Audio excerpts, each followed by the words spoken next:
يا ترى الشطرنج لعبة رجالة ولا ستات؟ مسلسل ذا كوينز جامبت إنتاج شركة نتفليكس. المسلسل بيحكي عن بيث هارمون، الطفلة اللي أمها بتموت وهي عمرها 8 سنين، وبتروح لملجأ أيتام وهناك بتقابل راجل طيب بيعلمها الشطرنج. ليه؟ وبتبدأ تظهر موهبتها في الشطرنج وبتتطور لحد ما بتبقى بيث من أكبر لاعيبة الشطرنج في العالم. المسلسل بتدور أحداثه في الخمسينات والستينات، لما كان في الوقت ده الشطرنج هو لعبة رجالة أكتر.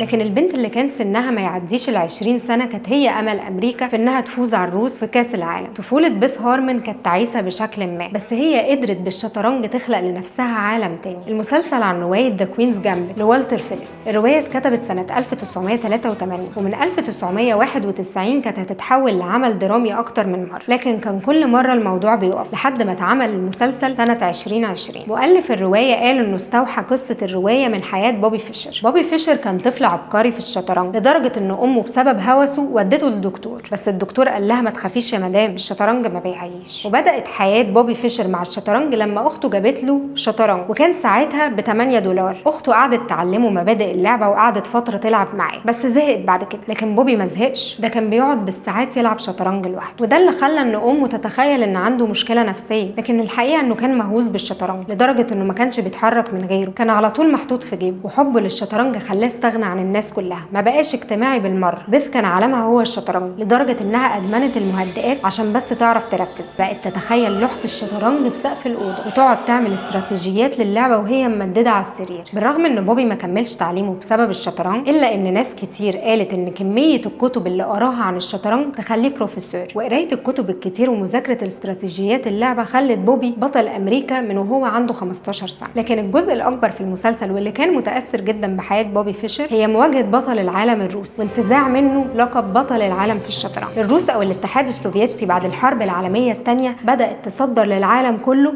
ان احنا عندنا اذكى واقوى العقول، وعشان كده كان دايما ابطال العالم للشطرنج من عندهم. ولكن اللي حصل ان سنه 1972 جت الفرصه ان الامريكان يواجهوا الروس في بطوله العالم للشطرنج. لعب بوبي فيشر مع بوريس سباسكي بطل العالم الروسي. لعبوا مجموعه جولات، الجوله الاولى خسر والجوله الثانيه انسحب منها بسبب ان كان ليه مطالب والمنظمين ما رضيوش ينفذوها له. لكن وزير الخارجيه الامريكي كلمه وقال له كمل يا بوبي، املنا فيه. فكمل بوبي، ففاز بباقي الجولات وكسبت امريكا كاس العالم للشطرنج، وبرده فازت بيث هارمون في كاس العالم للشطرنج.